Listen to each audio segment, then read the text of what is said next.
mysteries mankind cannot explain. But advances in technology have led to new theories, and the search is underway for evidence that may unlock the most baffling questions of our time. On Mystery Quest.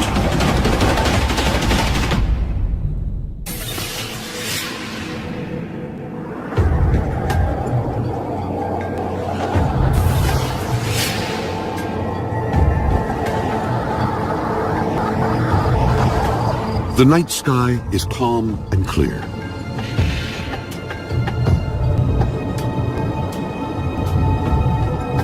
Across miles of desert, nothing moves, except one car with two men on a mission. I can prove it. I know the place.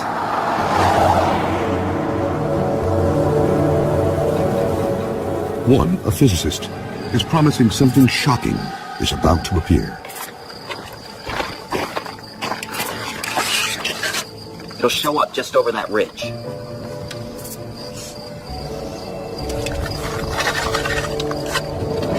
Then, right on cue, an object appears from nowhere.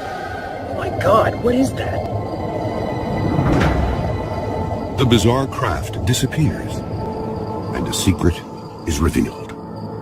I told you, we're not alone.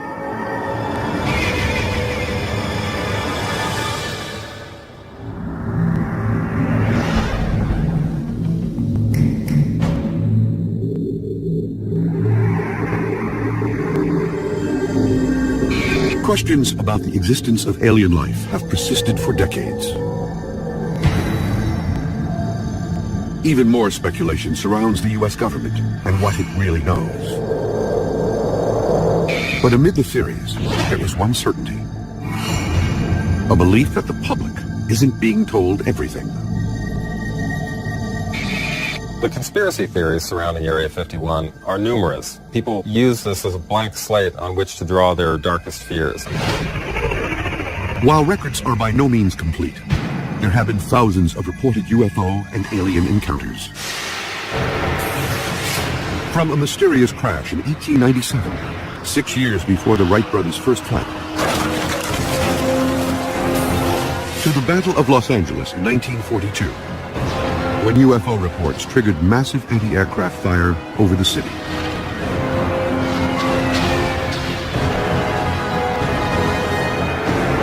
And the most famous UFO crash in U.S. history, Roswell, New Mexico. If I was in charge of the military and the government, I would do exactly what potentially has been done, and that's keep it a secret. For decades, there has been one location believed to be the epicenter of this government cover-up, Area 51.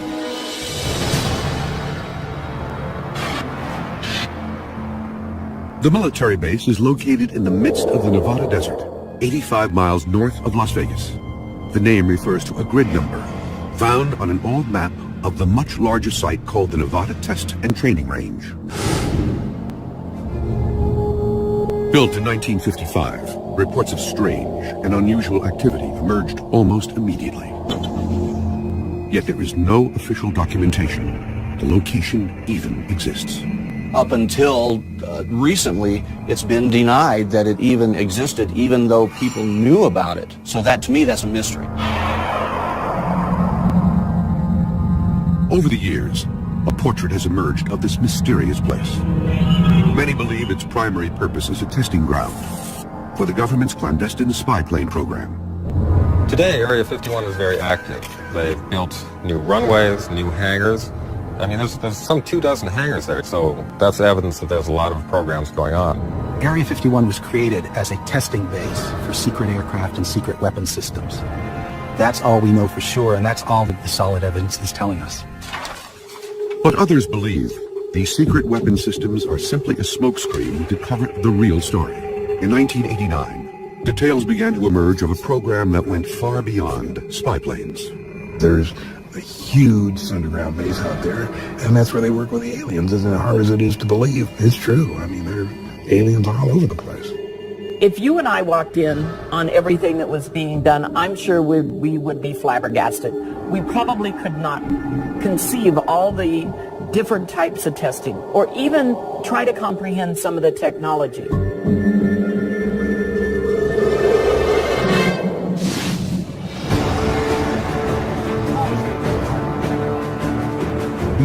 Mystery Quest is mounting an investigation to try to find evidence of any government cover-up. The expedition team will look for physical evidence of UFOs in the desert surrounding Area 51. To do this, they'll search the sites of reported crashes. Pete, I think we found something here. You may want to come take a look at this. The science team will test recovered metal fragments and determine if they are from Earth or another world.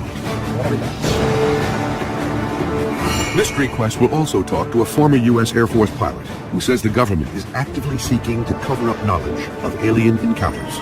It's registered top secret. You can't tell your wife, you can't tell your commander, you can't tell anybody in the squadron. The team will also position cameras around the perimeter of the base and look for any anomalies that may appear in the desert sky.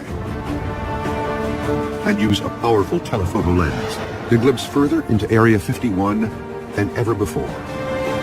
Right, there it is. And our investigator will examine a new location to determine if the government has moved its alien operations.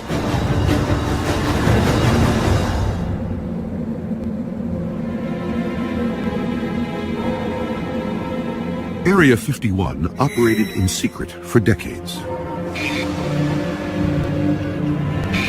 A lot of people think that there's UFO activity at Area 51, with good reason. I mean, because of such a secretive nature, and the cat was let out of the bag by Bob Lazar. In 1989, physicist Bob Lazar claimed that the government was testing alien spacecraft at Area 51. Bob comes by the house at night, and we're sitting over there, and says, I saw this today. And I said, theirs or ours? And he said, theirs.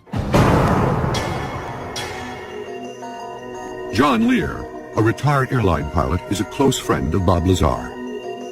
Lear says Lazar told him he worked at Area 51, analyzing the propulsion systems of alien spacecraft.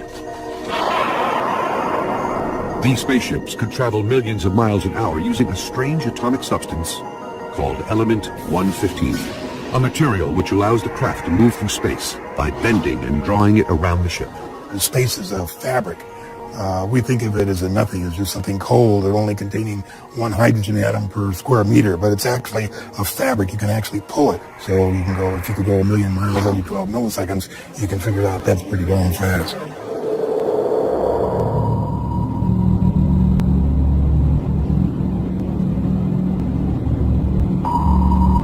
To prove his claims, in March of 1989, Bob Lazar led John Lear to a location outside the base. Then he told him exactly where and when he'd see an alien spacecraft for himself. It was descending. It had come up, and everybody says, there it is, there it is. But I could see the yellow and the goldish. It was radiating, and it was descending. And I could see it getting close to the mountain. It was a classic saucer shape. If you put one plate on top of the other, that would be a flying saucer. That was what I saw. Secret test site. And just a few minutes ago, we saw one of the government extraterrestrial UFOs fly over there. We all watched it for about 7 or 8 minutes. Lear was stunned by what he saw and is convinced to this day it was not of this world. It was exactly the day, exactly the night, exactly the time that it came up. So he had to have worked there. He had to have, been involved in the program to get information like that.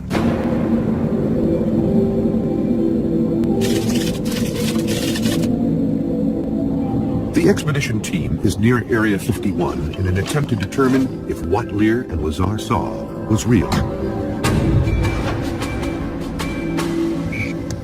Peter Merlin is an aerospace historian and expert on the U.S. government's experimental aircraft programs.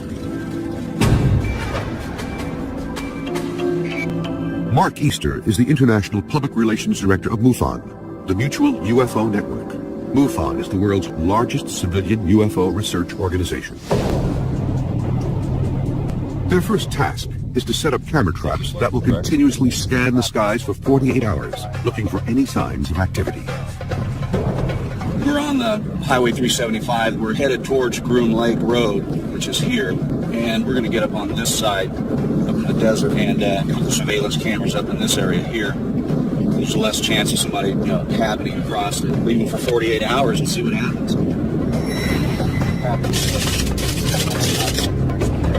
those.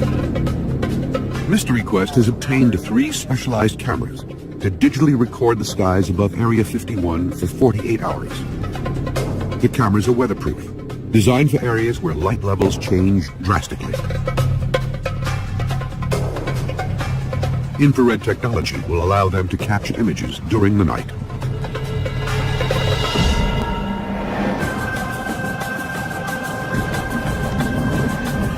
But penetrating a possible government cover-up is no small task.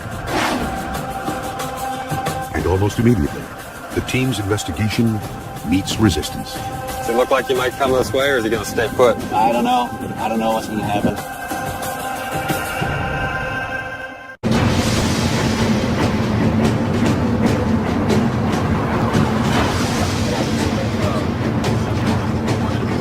Mystery Quest has traveled to the Nevada desert, hoping to unlock any cover-up about what our government really knows about alien life and UFOs.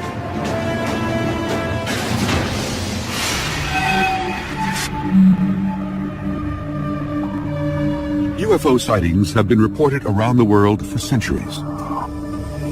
There may be evidence that ancient cultures were visited by aliens. In Peru, giant figures of animals visible only from the air are etched into a high desert plateau spanning more than 50 miles. They are called the Nazca Lines, after the people who made them 3,000 years ago. Some believe they were ancient alien runways. The Nazca lines are aerial guidelines to find a path to the Nazca Plain. These markings, which range from hundreds to several thousand feet long, show direction and regions where they could land and conduct specific operations. The period after World War II seems to have ushered in a new wave of UFO sightings. The most famous alien incident in history occurred in 1947 in Roswell, New Mexico. Reports emerged that the military had recovered a crashed flying disc from a ranch near Roswell, and suspicions of an intricate cover-up have been rumored for decades. Parts were recovered, bodies were recovered, so the word went out before the military-industrial complex could get its hands on it and choke it. It is now known that governments around the world have also been keeping meticulous files on UFOs for decades. The United States has yet to fully release its files, but in 2008, the British government opened its files to the public. The reports were astounding. Thousands of unexplained UFO sightings.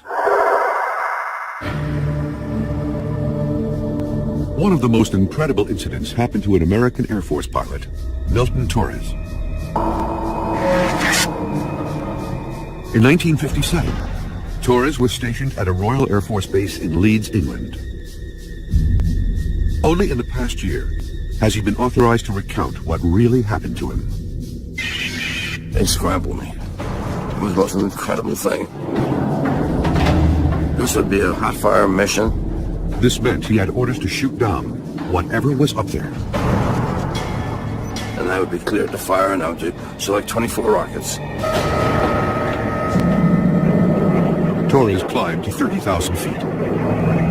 The clouds were thick, slightly obscuring his view. But the image on his radar screen was clear. The UFO was less than a mile away. It registered as the size of a football field. Yet it was zigzagging through the sky at an incredible speed.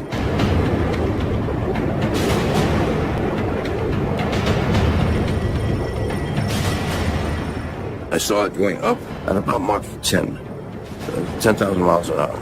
We didn't have the SR-71, we didn't have the F-22, we didn't have anything that could go anywhere near that speed.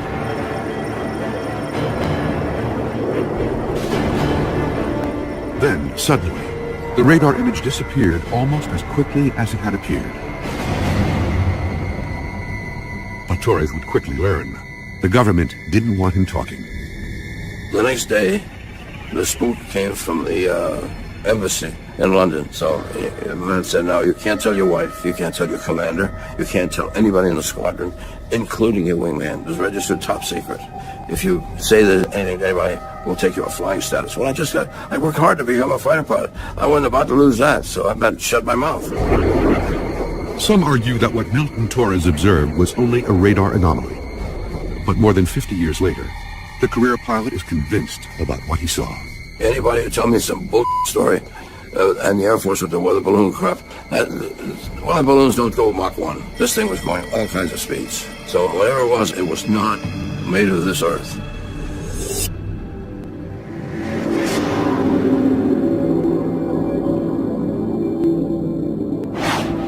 Speculation about an ongoing alien cover-up has raged for decades.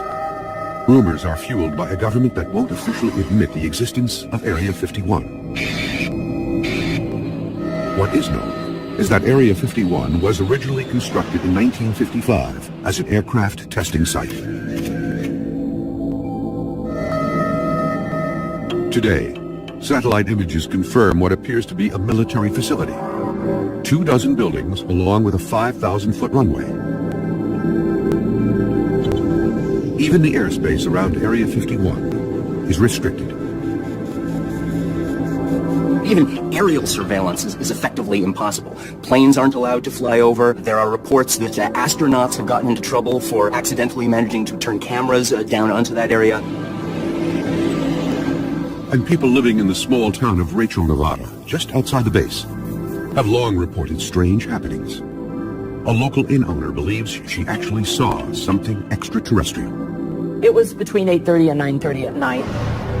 A beam of light came through the back door, and it shot about 6 feet into the room. It illuminated the entire door jamb. In Area 51, do I know what's going on for sure? No. Do I believe there's all kinds of testing going on, not just aircraft? Yes.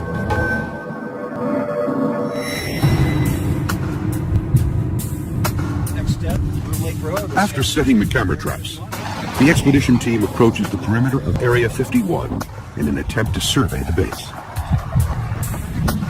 There is no official main gate that leads into Area 51, but any approach makes it clear that you are not wanted.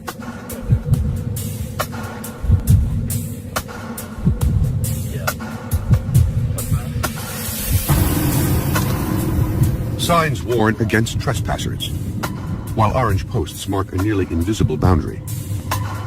And the team is already under observation. They've even got remote cameras up there, so that guy doesn't even really need to be there watching us. He's just there in case we cross the border. I don't know what sort of telephoto they've got. They can probably read our license plate from there. The guards are part of a private security force that monitors the perimeter of Area 51. They're authorized to arrest anyone who crosses.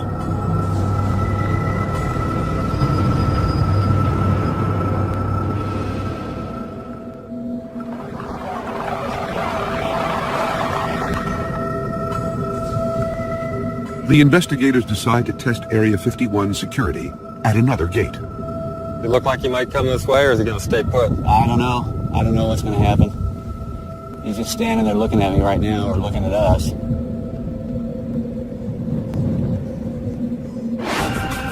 Merlin and Easter realize their investigation into Area 51 is going to require a new strategy. The next attempt could lead to a new discovery or their arrest. I honestly don't have a good feeling about this.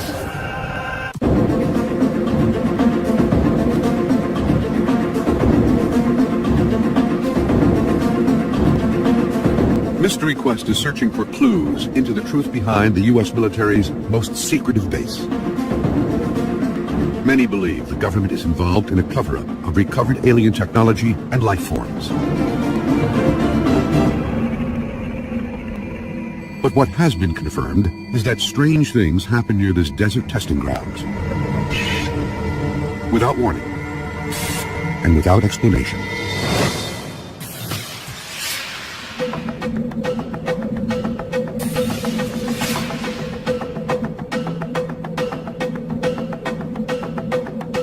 A young family sits down together for dinner. Suddenly, the walls begin to shake. Oh my God! It's an earthquake!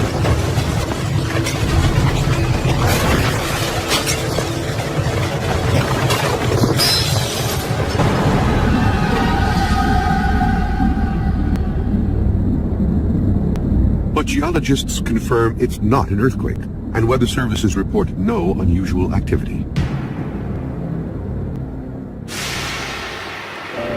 This mysterious wave is called a skyquake, but its origins are completely unknown.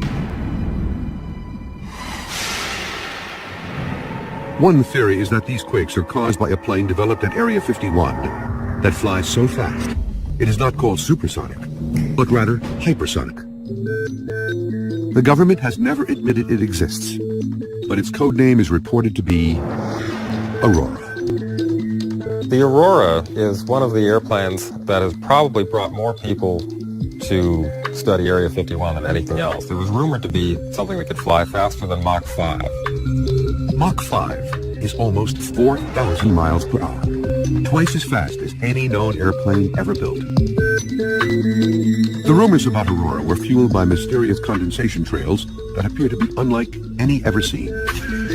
Photographs show bizarre contrails, which consist of circular shapes evenly scattered throughout a line. People who believe in the Aurora project point to these sightings of these kind of mysterious contrails in the sky. They're sometimes described as being like donuts on a rope or pearls on a string. The idea is that the highly innovative propulsion system of the Aurora aircraft would produce this kind of characteristic contrail. The incredible abilities of the Aurora have led to speculation that alien technology must be behind such a powerful airplane. But conclusive proof of the program has yet to publicly surface. So far, in all the years since there were rumors about Aurora, there has never been any hard evidence that such a plane actually exists.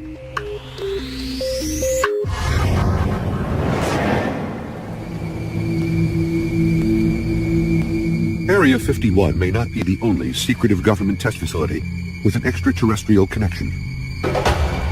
Many believe there could be an alien research network of locations around the U.S. and the world. This thing has grown worldwide, and you have to have support, logistics, and landing sites for craft. Any place where the space shuttle can land in an emergency, you can bet that that's part of the Area 51 system. There are reports this network includes the Atlantic Undersea Test and Evaluation Center, or AUTEC, the Navy's ground zero for evaluating advanced technology.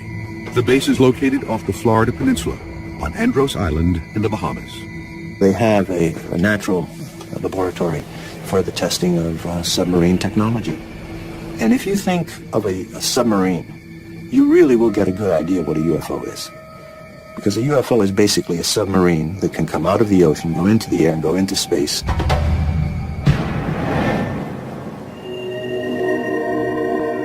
One location rumored to be in this network of new secret bases is 800 miles away from Area 51 in Green River, Utah. In the late 1990s, there were claims Area 51 had become threatened by scores of tourists and alien seekers, and the government responded by moving their operations. Glenn Campbell has been investigating the military bases of the Nevada desert for 15 years. He is examining the rumors that may link the Utah facility to the UFO research network.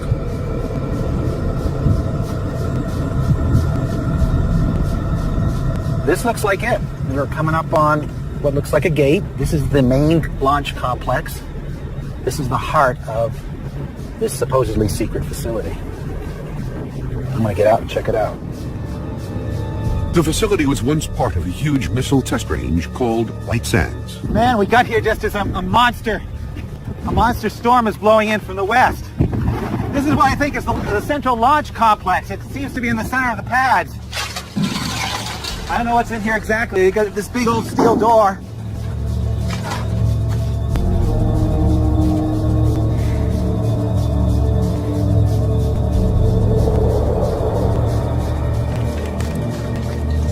Glenn's search reveals what appears to be an abandoned military facility. Debris and wires cover the ground.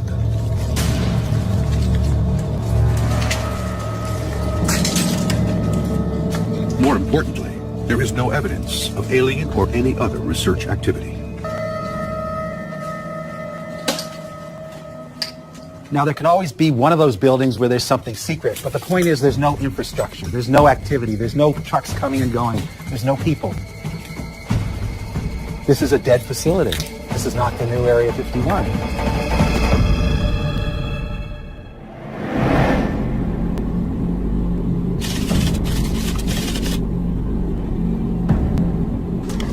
There is a belief that physical evidence may be lying in the desert.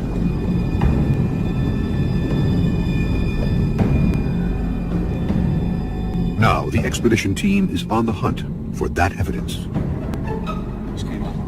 Peter Merlin became aware of a location outside Area 51 where a crash once occurred. How did you find out about this location? I heard about it from some ranchers who lived out there back in 1967. Something came streaking out of the sky, slammed into the desert and exploded. Pretty soon, Air Force guys showed up in helicopters and trucks and kicked them off the land, told them to forget what they'd seen, and then they cleaned up whatever was left.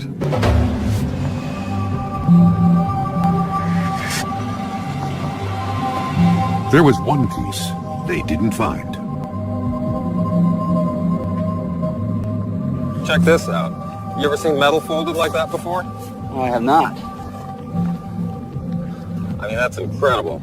The force, it must have been planted in the ground at extreme speed. Not sure what kind of alloy that is. It's like stomping on a beer can. It's almost like it went straight in. But there's no impact crater here. I don't think it hit right here. I think it hit somewhere else and parts went all over. The piece is too large to move for testing. The team decides to split up and scour the desert for smaller debris.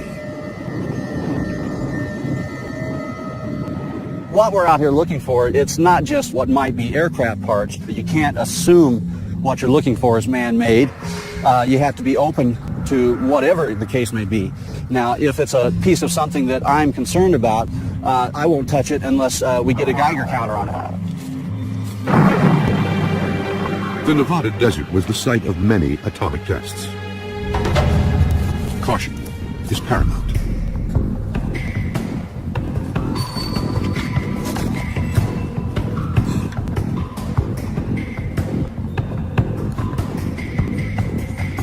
Pete, I think we found something here. You may want to come take a look at this.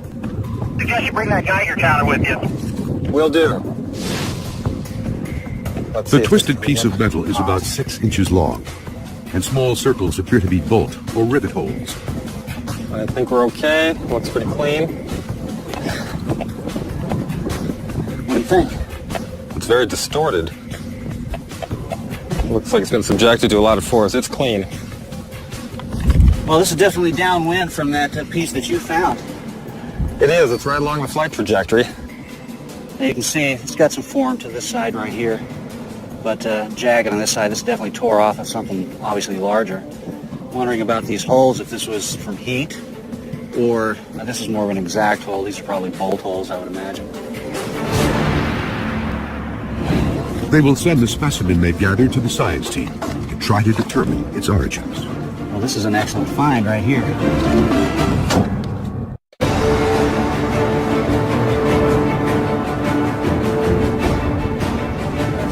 Mystery Quest is investigating whether the U.S. government is hiding a UFO research program at Area 51 and other locations. There is only one place to get a clear view of Area 51. It is called Tikaboo Peak, an 8,000-foot summit 26 miles from the base.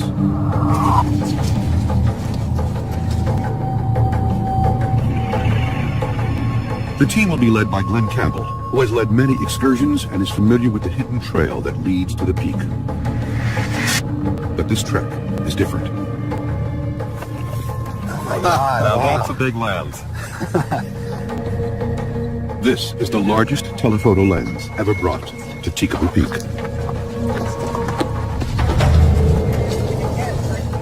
It can zoom 66 times further than a standard lens.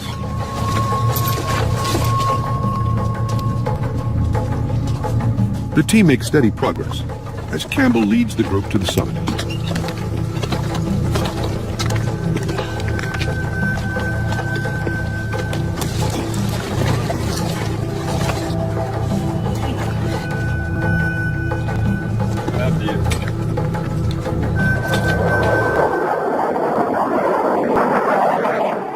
Suddenly, a fighter jet appears.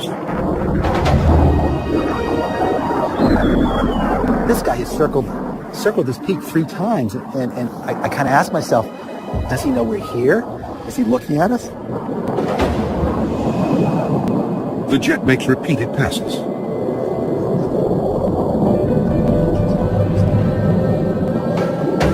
Man, he's coming down really low, right through the valley there. Wow.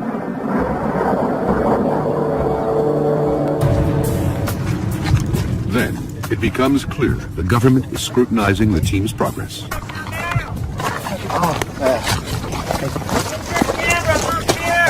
Coming! Coming! A military helicopter suddenly swoops in for a closer look. Man, they have to be here for us. Is he circling this peak? He's circling the peak. He has to be here for us. Well, there's no question. He's here for us.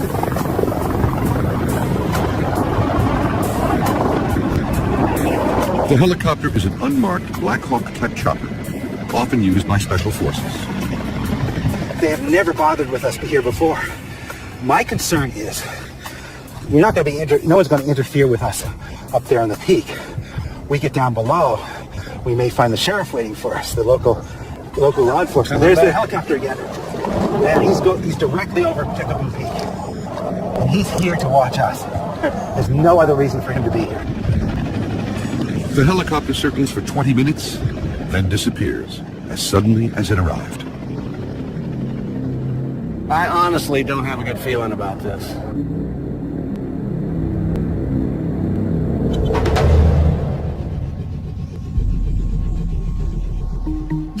The science teams receive the wreckage from the desert. Dr. Jerry Delaney at Rutgers University Lab will oversee the testing, using an electron microprobe, a device that can determine almost 100% of the elements that make up any object. Dr. Delaney will test for anything extraterrestrial. There are very distinctive features that are the signature of the trip through the Earth's atmosphere. Anything that comes through the atmosphere, whether it's a stone the size of my thumb or a spaceship, is going to heat up and it can form a crust in some circumstances.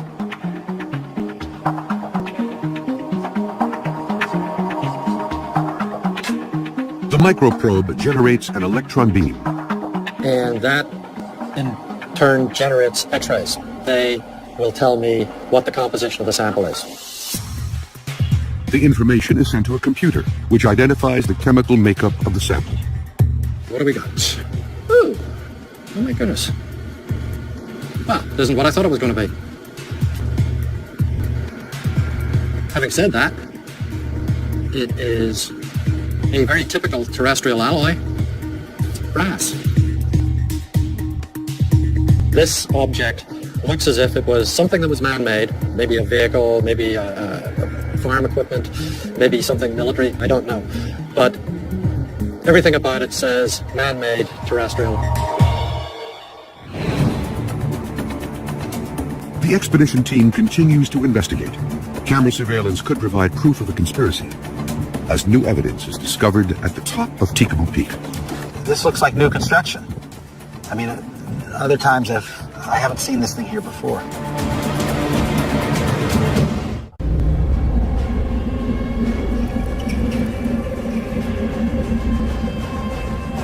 Mystery Quest is deep within the Nevada desert, trying to unlock the puzzle of extraterrestrial life at Area 51.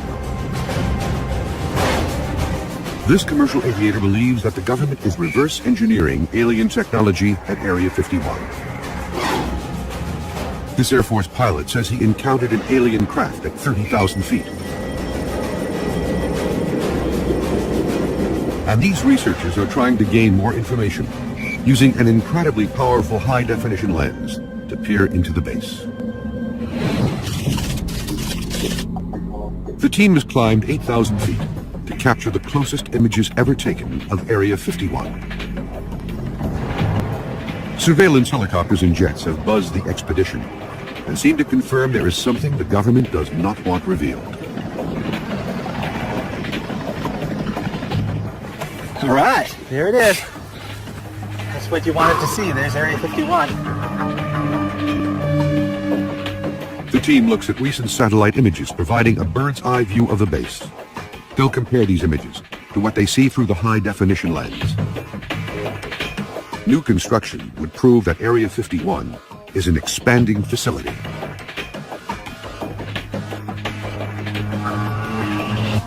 Well, we know what most of these hangars are for. We've determined over the years, okay, this is for the A-12. So the more we know about the base, the smaller the unknowns become. Right.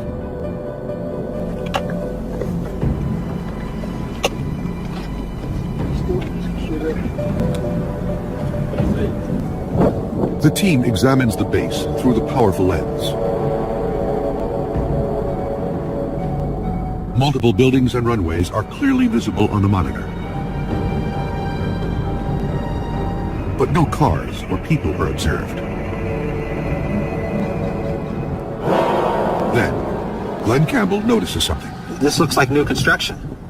I mean, other times I haven't seen this thing here before. Wow, what do you suppose it's for? Well, it's big. And what do they need a hangar that big for? Campbell spots a large hangar, which appears much smaller in the satellite photo. And something new implies a new program of some sort, doesn't it? While it is not confirmation that alien research is underway, the new construction is evidence that Area 51 is still operational. Do you have any insight with your background as to what potentially the future of what they're hiding here is? Well, on the aeronautical side of the house, I certainly expect there will be development of high-tech demonstration aircraft, new stealth technologies, and unmanned vehicles. But beyond that, who knows? Anything could be in those hangars. The team descends to retrieve the over 48 hours of aerial surveillance taken by the desert cameras.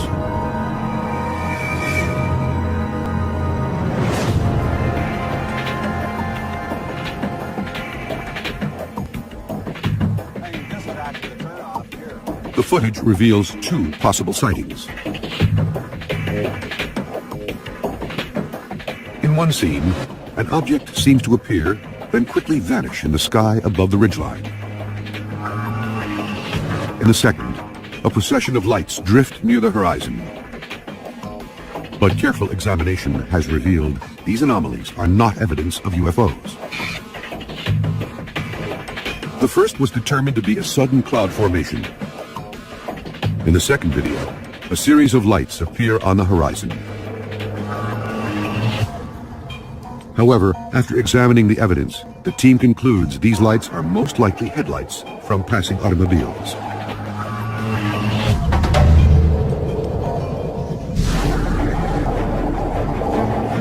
The expedition has uncovered some important new information. The team is determined that the U.S. military is still conducting research and testing at Area 51. They also proved that the government will go to great lengths to protect the secret research they are doing. And new evidence has been uncovered of government pressure on a U.S. Air Force pilot to lie about his UFO encounter. The truth will eventually come out, as it always does. The question is, when and how? The UFO phenomenon, as far as I'm concerned, and a lot of people, is the largest mystery in history. People need to investigate it, and investigate it scientifically. In the darkness of the night, we look out. Children in an age-old universe. We try to find the man in the moon and search for meaning in the stars. We look for answers. We look for life, perhaps not as we know it. A world away. Or is it? What I saw was real. It was damn real.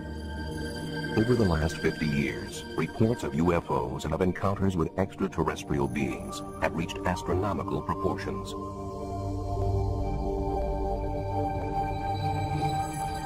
Can these reports be explained as hoaxes?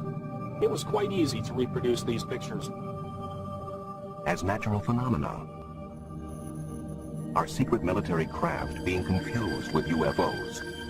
I've seen a silver flying dome in the sky that was unidentifiable. Are these sightings all in our minds? Or is there intelligent life beyond us? And are aliens closer than we think?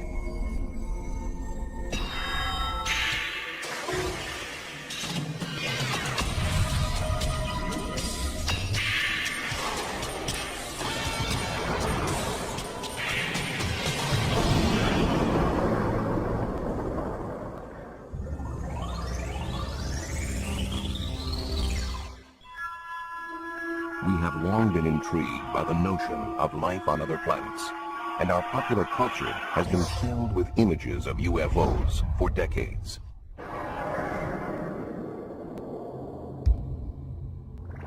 But the first widespread documented sightings of UFOs in the real world came in the closing months of World War II.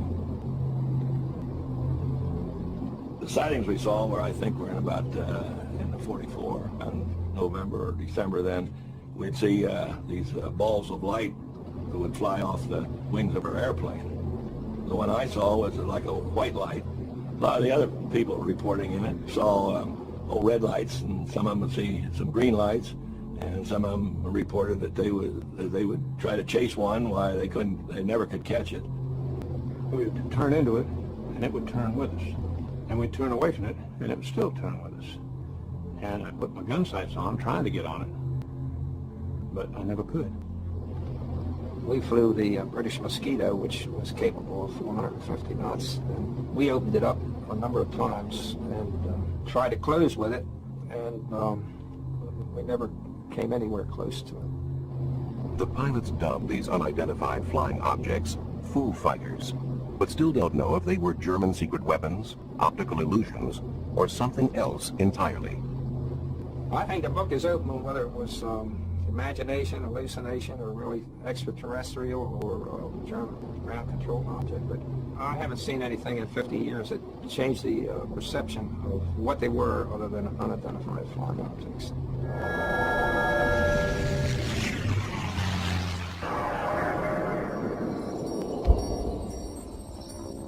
2 years after the end of World War II in Washington State, a private pilot named Kenneth Arnold reported seeing peculiar-looking aircraft near Mount Rainier. The craft appeared to wobble and flip and were flying faster than any Arnold had ever seen. Word of this sighting was spread by the press, and the term flying saucers was coined.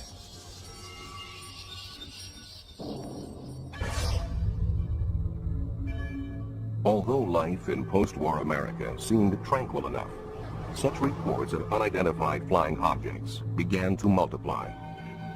Were these UFOs Soviet reconnaissance planes? Could this explain their apparent presence around U.S. military bases? Fear began to emerge. Atomic secrets could be at risk. National security at stake.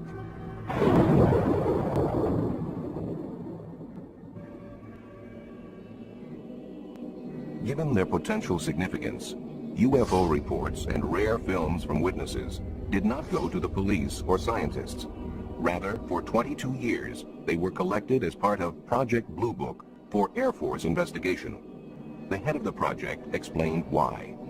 First of all, to try to determine if the UFO phenomena presents a threat to the security of the United States. And second, to determine if the UFO phenomena exhibits any technological advances which could be channeled into research and development. Finally, in 1969, the files were closed. The Air Force conclusion? No threat and poor data. They looked at 3,201 sightings. They categorized every single one. They did a quality evaluation of every single one. And what they found was 21% of the 3,201 cases that they examined had to be listed as unknowns, completely separate and distinct from the 10% that were listed as insufficient information. They found that the better the quality of the sighting, the more likely to be an unknown. And yet, what did the Secretary of the Air Force say to the public? He said that on the basis of this report, we believe that no objects such as those properly described as flying saucers have overflown the United States. Still, many remained unconvinced by the official government findings, and their disbelief seemed to find support for a time in 1987. It was then that British researcher Tim Good laid his hands on a briefing document which was addressed to President-elect Dwight D. Eisenhower and dated November 1952. The papers appear to reveal the U.S. government's clandestine recovery of aliens after the 1947 crash of an airborne object in New Mexico. Those in charge of the recovery were called the Majestic 12. According to this document, a local rancher reported finding a flying saucer that had crashed 75 miles northwest of Roswell Army Airfield. During the recovery, 4 dead aliens were supposedly found. Their remains were allegedly removed and sent to several different locations to be analyzed. There's no question that the importance of these documents was monumental. I mean, nothing like it before had surfaced. It's dynamite. Proves there are flying saucers, alien visitors, the whole business. The implication is, 1, Earth is being visited by extraterrestrial spacecraft. 2, the government has known not only that that is true in the abstract, but has had pieces of wreckage and bodies of extraterrestrials since at least 1947. But not everyone was as sure. Within about 10 minutes of seeing the documents, based upon my research into UFO documents up to that time, I knew these things weren't real. Among the documents Tim Good received was a memorandum from President Truman to his Secretary of Defense. Critics claim that his signature is identical to that on another document, a problem for document analysts. Now, anyone familiar with forensic document analysis knows that a person signing their name never signs it twice in the exact same way. And that suggested to us that the signature from the later genuine non-UFO document was cut out by the forger and pasted onto this false executive order to lend an air of authenticity to it.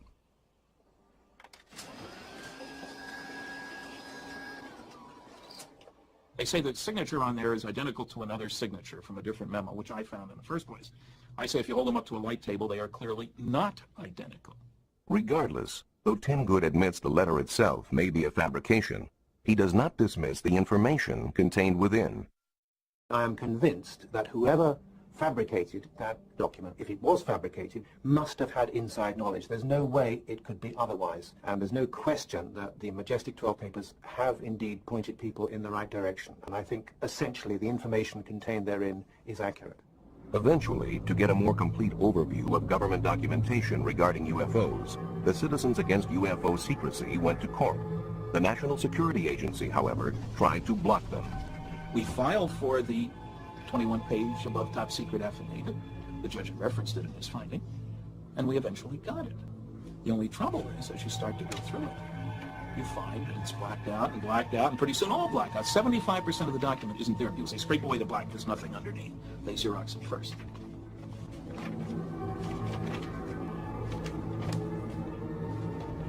The cover-up alone is proven by the released documents, released by agencies such as the FBI, who denied any involvement in UFO research until the Freedom of Information Act showed that they'd been lying. They released 1,100 pages of documents.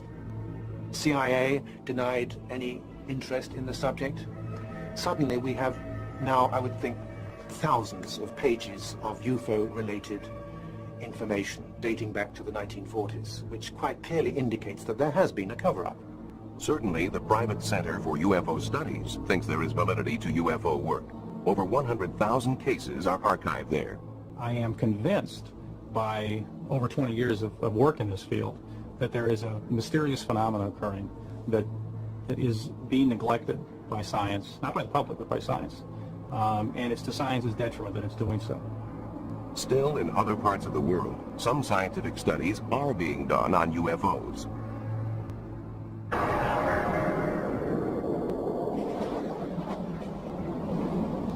In March 1990, in the former Soviet Union, fighter planes scrambled to investigate pulsing lights northeast of Moscow.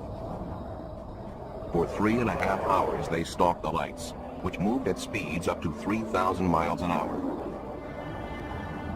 No radar image appeared on the screens of ground stations, but photographs were taken, and thermal imaging produced results.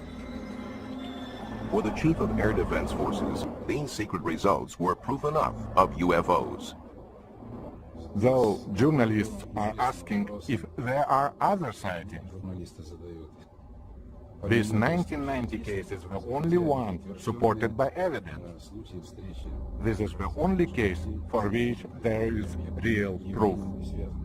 Nor was it ever considered that the sighting was that of a stealth bomber. We never thought it was an American stealth aircraft. The radar characteristics are not the same. Stealth behaves like a plane in terms of speed and maneuverability. UFOs are very different. The unwritten rule: do not fire on UFOs.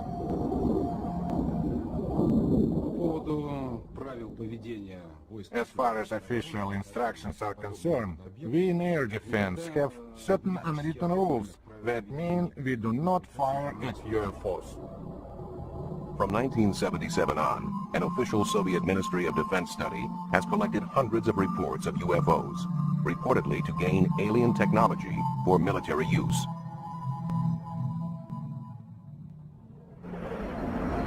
Their files list many cases. In one case, a pilot reported finding a light closing in on him, at which point his aircraft went into rapid descent. Though he landed safely, there was damage to the left wing.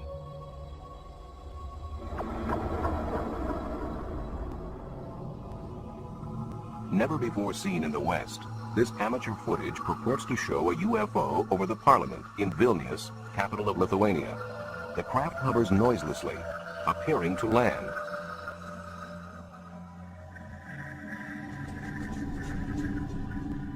At dawn the next morning, local militia videotaped this nearby.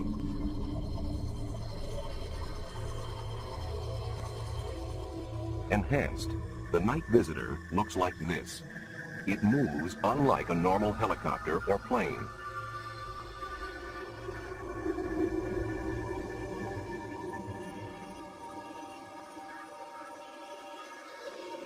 In another Soviet incident, hundreds of people thought they saw a giant UFO over the city of Petrozavodsk in northwest Russia in 1977.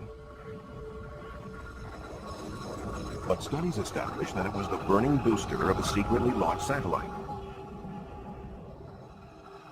Still, at the Soviet Academy of Sciences, such phenomena are considered worthy of serious inquiry. In addition to the country's military study, this governing body for academic research coordinates a countrywide collection of information for scientific analysis. Here, the Central Committee for the Study of UFOs gathers data from 10 other scientific academies. I would like to say a few words about our methods. For some sightings, we carry out investigations in the field. A sighting here has resulted in 12 years of research.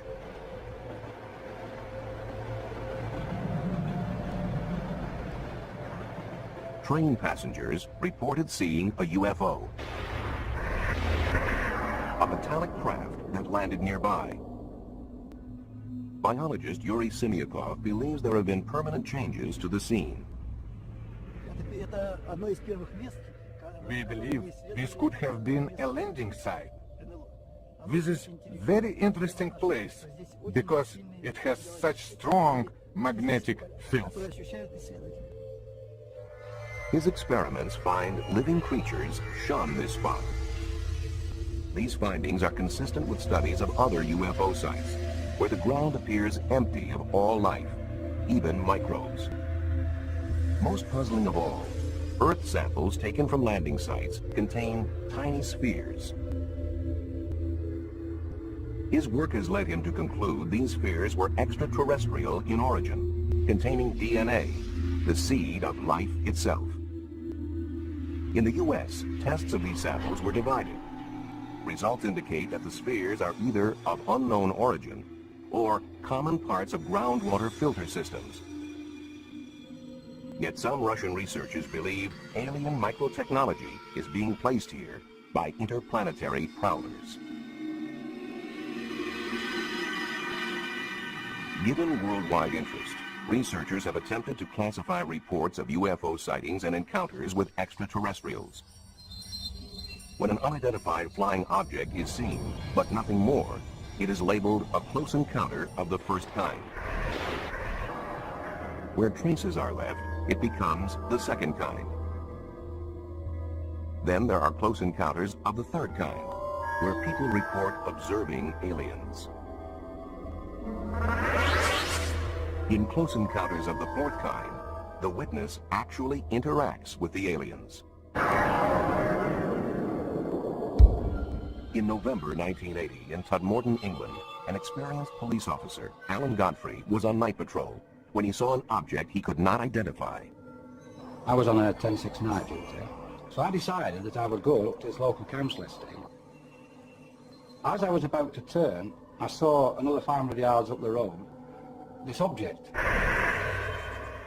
As I got near to this object, it became apparent to me that what I was looking at wasn't something that I would normally find in the early hours of the morning in Todmorden, you know.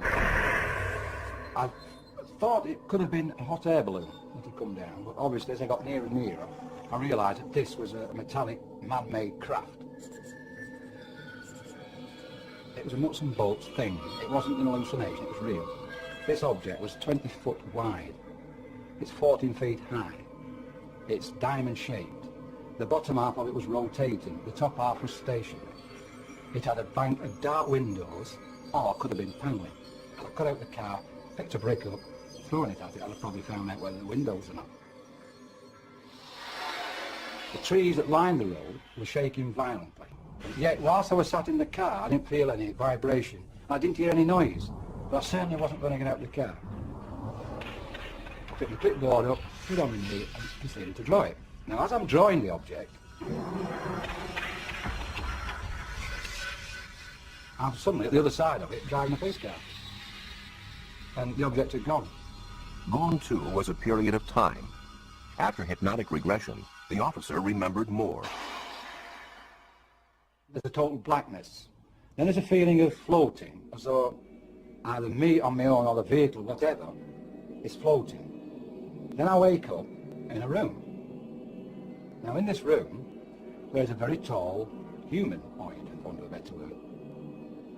He's about 6 foot to 6'6", very tall, thin, with a beard.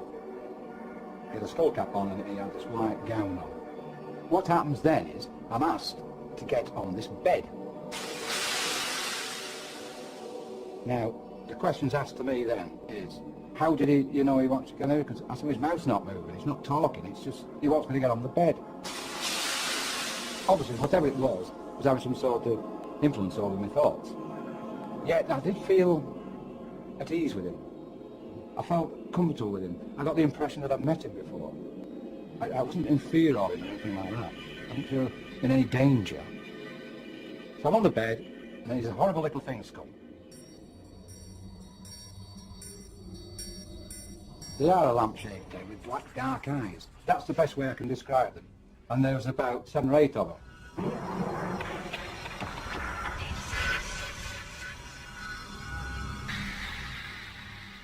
Officers nearby said they saw a light in the sky, and Alan Godfrey insists his encounter was genuine.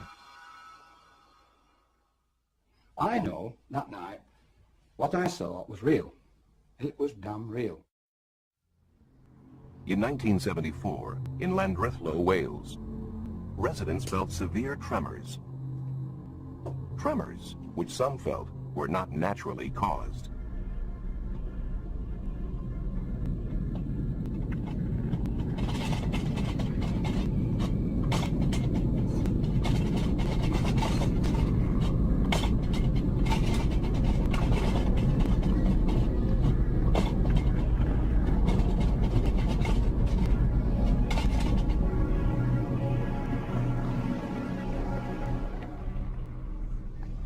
I have no idea what had happened. I don't think it was an earthquake somehow. I still think it wasn't an earthquake. John Roberts wasn't the only one shaken that day. Hugh Edwards thought he saw a flying saucer. I saw this object come in, another little thing, with the size of a bus really. right in the middle, these planes. Came across the mountain, towards the road there. As it went over there, it dipped, and I thought it was going to crash. It dipped out the sight into the valley. Well, I'd heard so much about flying saucers, and I thought, well, this is it. The only sound I heard of it, like a shh, going through the air. I was very surprised to see it, really.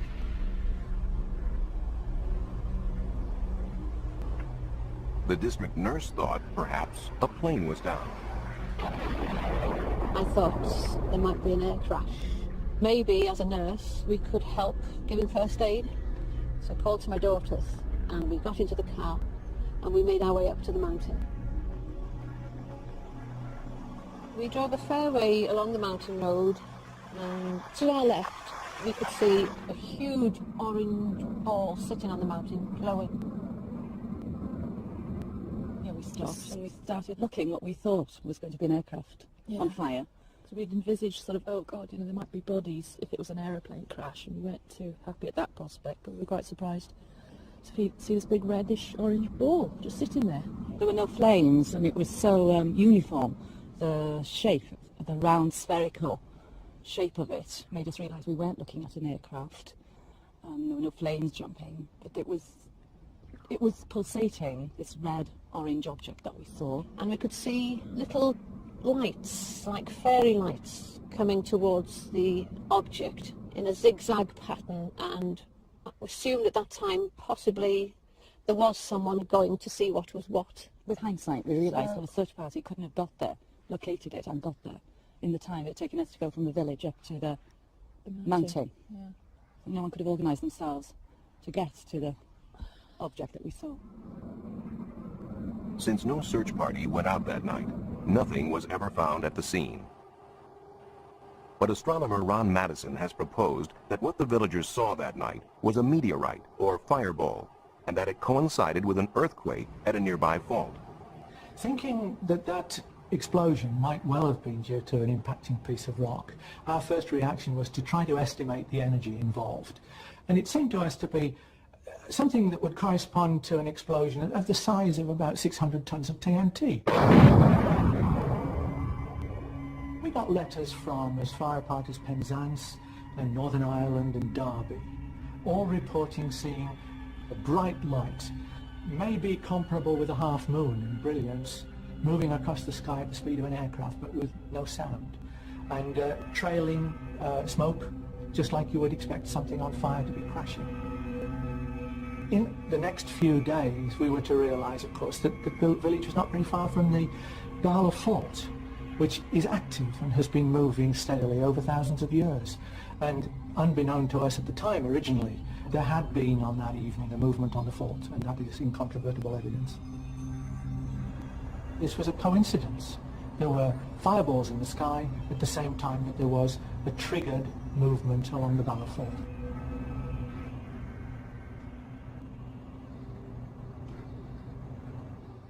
Another highly publicized British sighting proved equally attributable to natural causes, but not before many believed that they too had seen a UFO. In March 1981, policeman Derek Ingram saw and photographed what many thought to be an alien craft that had landed on a fell or hillside. I was in the kitchen of the police house at Perico. I looked out across the fell, the kitchen window backs onto the fell, and I saw a very intense bright light, a big band of light, on the rock face of the fell. I watched the light for maybe 10 minutes, and I thought I was going to take a photograph of it. It was unusual. I actually drove up onto the hill and walked across the fell to try and find something on there, maybe something had been dropped or something happened.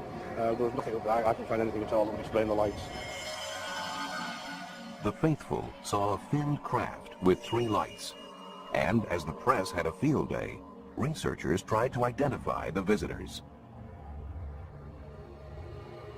After the photographs had been taken, the negatives were given to the Yorkshire UFO Society, who spent 2 years investigating the case. They sent the negatives to Ground Source Watch in America and to a very well-known German UFO photographic analyst. Neither groups of people could come up with a satisfactory explanation, and in fact Ground Social Watch actually said snow was the best possibility for it. In 1983, the Yorkshire UFO Society went public with the case and actually claimed that it was the best evidence yet for a structured craft being sighted in the British Isles.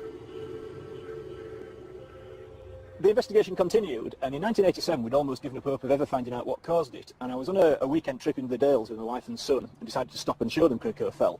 And lo and behold, what should be staring back at me from the cliff face but the Krakow UFO. What they found was certainly a surprise. Right, we're about 1,100 feet up a Yorkshire cliff, and this is the Krakow UFO. It might not look like much from close up, but you can actually see the three balls of light on the photograph. They're created there, there, and there by a complicated illusion, a mixture, in fact, of white lichen, green lichen, the Yorkshire Gritstone rock, which contains quartz crystals, and the rainwater. All this, when it's illuminated at certain angles by rain or damp, it gives the illusion of three balls of light. Some days it can be very bright, some days it can be very dull. On the day in particular when Derek Ingram saw it, it was amazingly bright, and that's what created the feeling in him that he'd actually seen something totally unusual, even though he'd actually looked out of his window probably every day for the previous 2 years and not seen it. Though some sightings can clearly be explained by natural phenomena, UFOs continue to have a grip on the public's imagination that is not easily loosened. And there's no shortage of pranksters to capitalize on this fascination.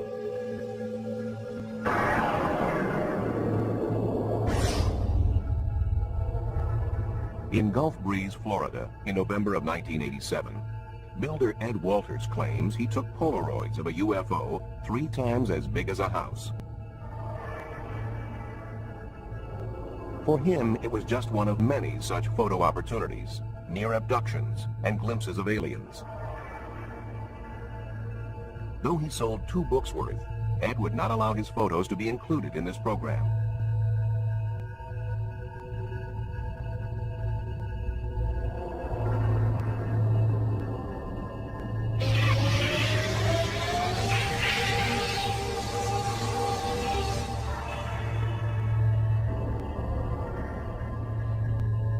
Photographs such as these are not difficult to fake, with a little know-how, a styrofoam model, and the right camera.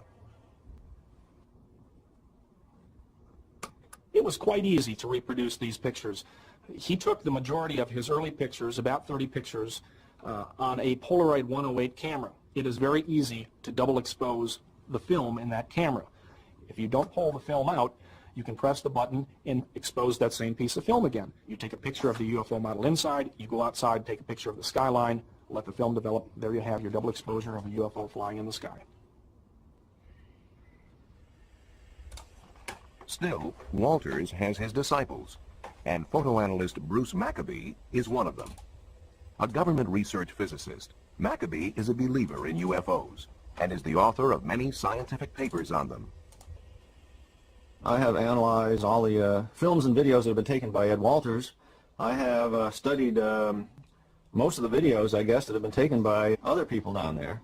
And it's just sitting there. As far as Ed's pictures and videos are concerned, it's my opinion that they are real.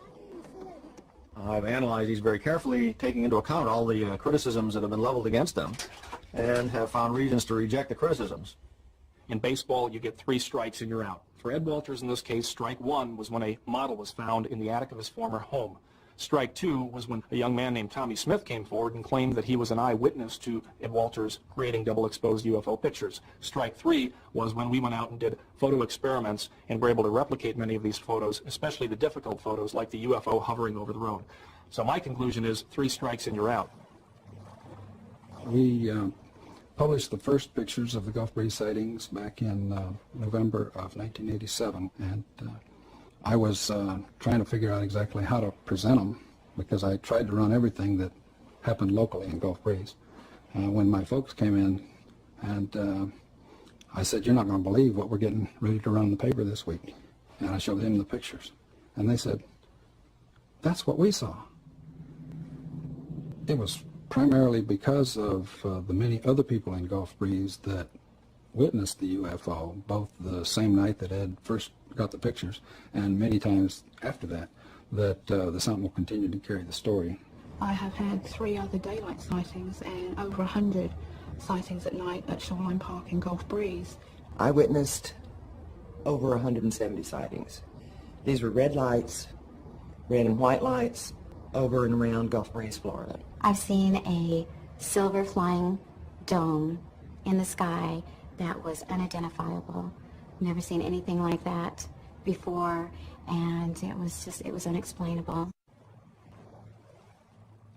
But just across the bay from Gulf Breeze is the Pensacola Naval Air Base. One explanation that occurs to locals is that some of the sightings are illegal pranks by naval personnel at the base.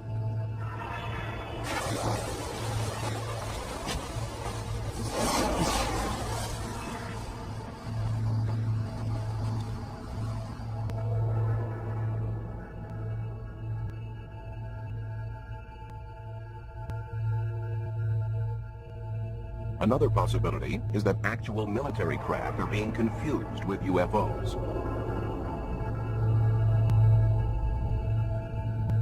For instance, would most people recognize UAVs, uninhabited aerial vehicles, designed for stealthy reconnaissance and secret observation?